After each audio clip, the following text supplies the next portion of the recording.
नमस्कार। कक्षा 11वीं, विषय मनोविज्ञान, चैप्टर नंबर 5, बोधात्मक प्रक्रियाएं। दोस्तों, विचार, संकल्पना, तर्क क्रिया, समस्या समाधान, निर्धारण और स्पष्टीकरण, इन 5 बोधात्मक प्रक्रियाओं की बात हम कर चुके हैं। आज हम बात करेंगे कल्पना व्यापार और सृजनात्मक विचार की। 6वीं बोधात्मक प्रक्रिया है कल्पना व्यापार, इमेजिनेशन। सीधी और सरल बात करें तो नया सर्जन, विचार, तर्क, निर्धारण या बोधात्मक व्यापार में हम ज्ञानेंद्रियों के द्वारा दुनिया की वास्तविकता के संबंध में जो जानकारी हमें प्राप्य है, ऐसी जानकारी का सीधा उपयोग करते हैं। लेकिन दूसरी ऐसी भी बोधात्मक क्रिया है जिसमें क्या हो सकता है, भविष्य में क्या हो सकता है अथवा क्या किया जा सकता है, इसकी बात होती है। कल्पना व्यापार ऐसी नए सृजन में सहायता करने वाली बोधात्मक क्रिया है। यानी कि कल्पना व्यापार के माध्यम से हम एक नया सृजन करते हैं। कल्पना व्यापार हमें एक नए सृजन में सहायता करता है। कल्पना व्यापार की परिभाषा को समझते हैं। संवेदन जानकारी की सीधी सहायता लिए बिना वस्तुओं को या घटनाओं को मन ही मन में निर्मित करने की बोधात्मक क्रिया यानी कल्पना। यानी कि हमारी जो संवेदन इंद्रियां हैं, आंख, कान, नाक, जीभ और त्वचा, उनसे हम किसी भी प्रकार की संवेदन जानकारी नहीं लेते, उनकी कोई सहायता नहीं लेते और किसी भी घटना या वस्तु के बारे में हम सिर्फ अपने मन के द्वारा ही तरह तरह की कल्पनाएं करते हैं। यानी कि संवेदन इंद्रियों की सहायता के बिना मन ही मन में जो हम विचार करते हैं उसे कल्पना कहते हैं। इस कल्पना के 2 स्वरूप हैं, एक तो है वास्तविक रूप और दूसरा है इच्छापूर्वक। मतलब यह हुआ कि कल्पनाएं 2 प्रकार की हो सकती हैं, एक वास्तविक और दूसरी इच्छाओं की पूर्ति करने वाली। ये शॉर्ट क्वेश्चन में भी पूछा जा सकता है कि कल्पना के कितने स्वरूप है, कौन कौन से। तो वास्तविक कल्पना किसे कहते हैं? वास्तविक कल्पना अर्थात नए पदार्थों, नई परिस्थितियों या नई घटनाओं का भविष्य के लिए योजना के रूप में मन में सृजन करना। यानी कि नए पदार्थ, नई परिस्थितियां या नई घटनाओं का भविष्य की योजना के लिए हम मन में ही सृजन करते रहते हैं। जैसे कि मकान बनाना है, भविष्य के बारे में हम सोचते हैं कि भविष्य में हमें कैसी आवश्यकता पड़ सकती है, कितना बड़ा मकान बनाएं, उसमें किस प्रकार की सुविधाएं आवश्यक होगी। या दूसरा उदाहरण देकर समझे तो जैसे 10वीं के बाद अभ्यासक्रम पसंद करना है, तो अभ्यासक्रम पसंद करते वक्त भी हम अब अपने भविष्य के बारे में सोचते हैं कि कौन सा सब्जेक्ट मैं लूँगा तो मेरे लिए अच्छा रहेगा, मेरी क्षमता किस में है। तो भविष्य की योजना को ध्यान में रखकर निर्णय किया जाता है। ऐसी कल्पना को वास्तविक कल्पना कहते हैं। दूसरी है इच्छापूर्वक कल्पना। इच्छापूर्वक कल्पना अर्थात आत्मकेंद्री और इच्छापूर्वक ख्यालों की कल्पना करना। यानी कि खुद की जो इच्छाएं होती है वे इच्छाएं पूर्ण हो, ऐसे विचारों की कल्पना करना। अब हम बात करते हैं कल्पना व्यापार के स्वरूप की।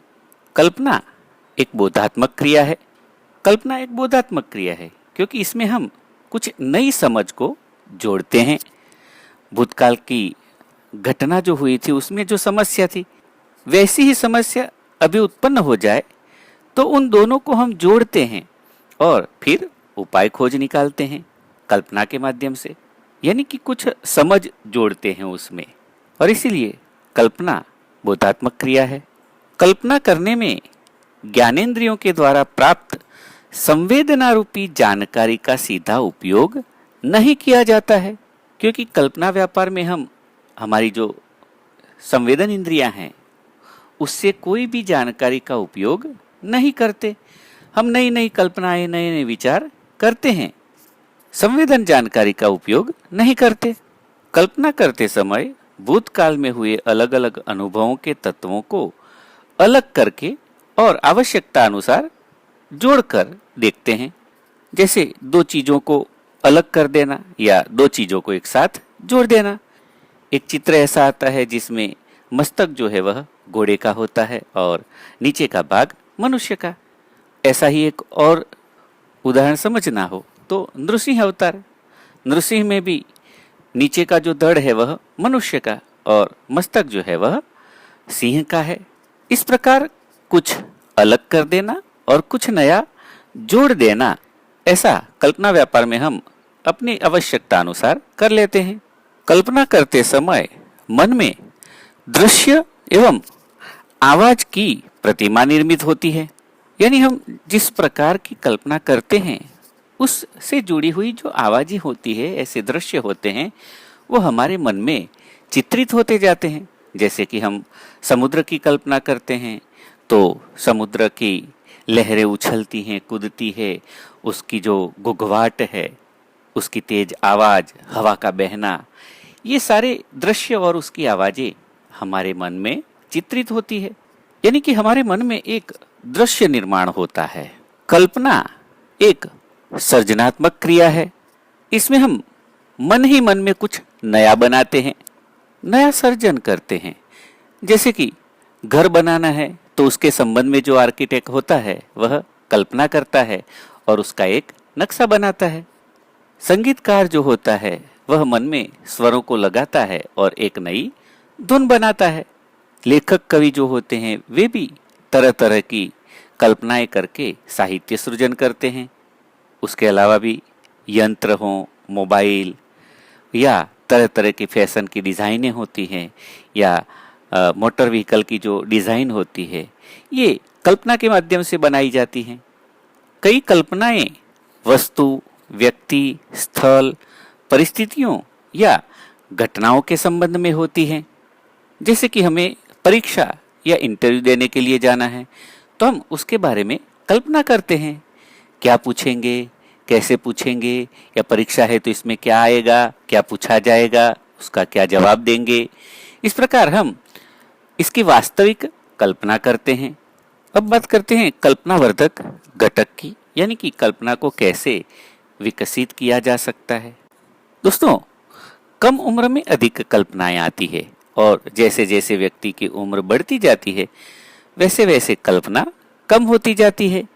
आप देखें, बच्चे छोटे होते हैं तो उसे कोई भी खिलौना हम देते हैं तो वो तोड़ते हैं, वो कल्पना करते हैं कि ये कैसे बना होगा, इसमें कौन कौन से पुर्जे लगे हुए हैं। किंतु जैसे जैसे बच्चा बड़ा हो जाता है वैसे वैसे वह चीज़ों को, वस्तुओं को संभालना सीख जाता है, कल्पना कम होती जाती है।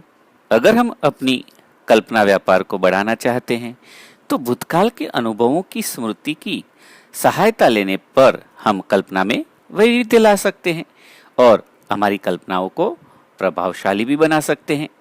यानी कि कल्पना का वर्धन करना हो, कल्पना व्यापार बढ़ाना हो तो हमें भूतकाल के अनुभवों का भी उपयोग करना है और इस प्रकार हमें अपनी कल्पनाओं को प्रभावशाली और वैविध्यपूर्ण बनाना है। अगर हमारा ध्येय भी स्पष्ट होता है और भीतर से तीव्र प्रेरणा होती है तब भी कल्पना की उत्पत्ति अच्छी होती है। यानी कि कल्पना के लिए स्पष्ट ध्येय और तीव्र प्रेरणा होना भी आवश्यक है। उसके अलावा भी सुबह या रात का जो समय होता है उसमें हमारी कल्पना व्यापार की जो संख्या है या गुणवत्ता है वह बढ़ जाती है। यानी सुबह जल्दी या देर रात को हमें अच्छी अच्छी कल्पनाएं आती है। दिन भर हम इतने व्यस्त होते हैं कि कल्पनाएं नहीं हो सकती। ये हुई कल्पना व्यापार की बात। अब 7वीं और अंतिम बोधात्मक प्रक्रिया सृजनात्मक विचार की हम बात करेंगे। हमें जीवन में बहुत बार बहुत प्रकार की जानकारी की उत्सुकता होती है। जैसे कहें कि किसी व्यक्ति ने सर्वप्रथम जमीन में बीज बोकर खेती कैसे की होगी, या पहिए की खोज कैसे हुई होगी, प्राचीन गुफाओं की दीवारों पर चित्रों को सजाना लोगों ने कैसे सीखा होगा, या आधुनिक समय की बात करें तो मोबाइल का विचार किसी व्यक्ति को कैसे आया होगा, उसने मोबाइल की रचना कैसे की होगी। तो ऐसी जो विशिष्ट बातें हैं वो हमारी रोजमर्रा की जिंदगी में हम जो सामान्य प्रकार से सोचते हैं उससे ऐसी चीजें नहीं निर्मित होती हैं। उसके लिए विशेष प्रकार के सृजनात्मक विचार आवश्यक होते हैं। संगीत, चित्रकला, साहित्य और अन्य कलाएं, खेलकूद आदि सृजनात्मक विचार की ही देन है। अगर सृजनात्मक विचार न होता तो इन सब का सर्जन न हुआ होता। सृजनात्मक विचार के लिए डेवडोल ने विस्तृत परिभाषा दी है। आइए डेवडोल की परिभाषा को समझते हैं।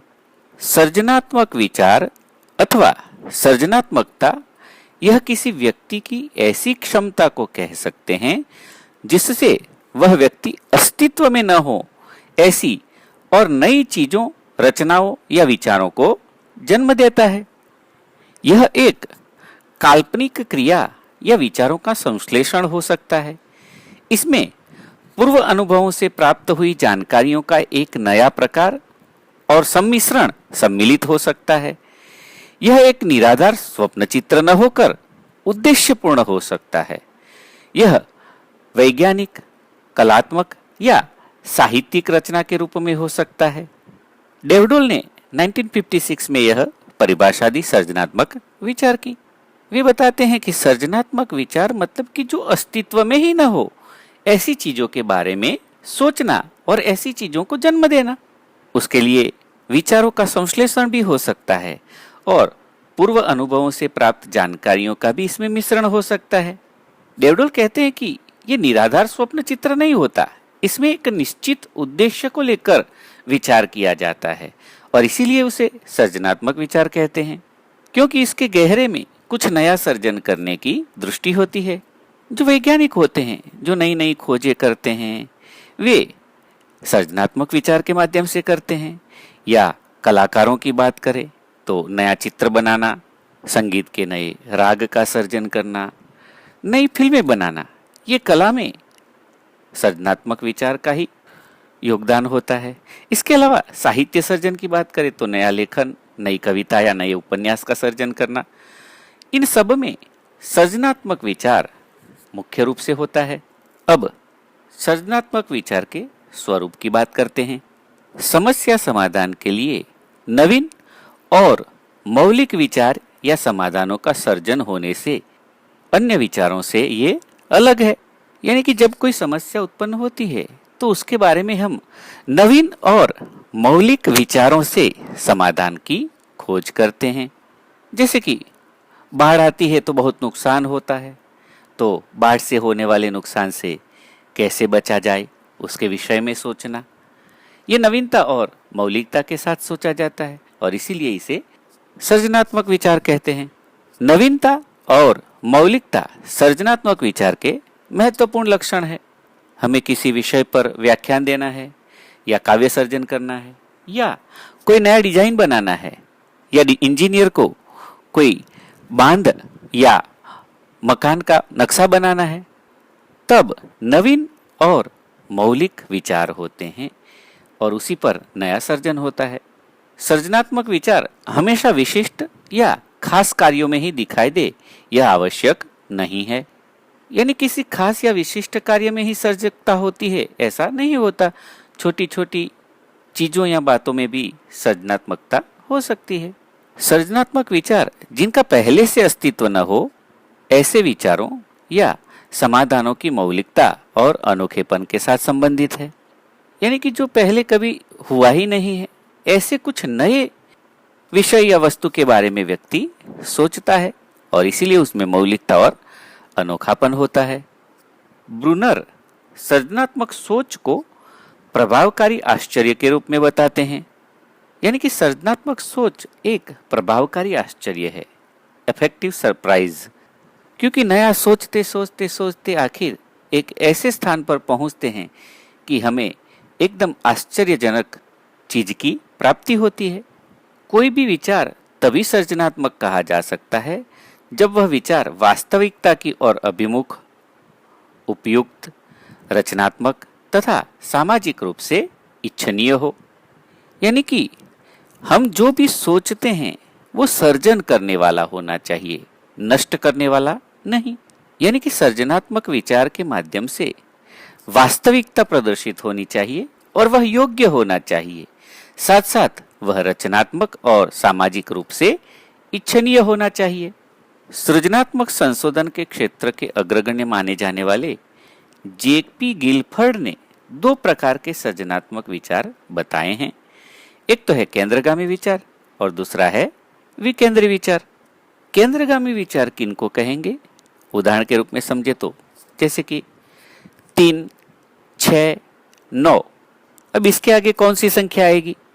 इस सवाल का एक ही जवाब हो सकता है, 12। यानी कि जिस सवाल का एक ही उत्तर होता है उसे केंद्रगामी विचार कहते हैं। दूसरा है विकेंद्री विचार। जैसे कि कपड़े के कौन कौन से उपयोग हैं? अब कपड़े का कोई एक उपयोग तो है ही नहीं, बहुत सारे उपयोग हम बता सकते हैं। यानी कि जिस सवाल के बहुत सारे उत्तर होते हैं उसे विकेंद्री विचार कहते हैं। दूसरे उदाहरण की बात करें तो यदि स्कूल में से परीक्षा खत्म कर दी जाए तो क्या होगा? अब इसके विषय में 10 छात्रों को पूछे तो 10 छात्रों के जवाब अलग अलग हो सकते हैं। ऐसे विचार को विकेंद्री विचार कहते हैं। यहाँ सृजनात्मक विचार की परिभाषा और उसके स्वरूप की बात पूर्ण होती है। अगले और इस चैप्टर के अंतिम वीडियो में हम सृजनात्मकता के सोपान और सृजनात्मकता बढ़ाने के उपायों की बात करेंगे। आज इतना ही। नमस्कार। सबका मंगल हो।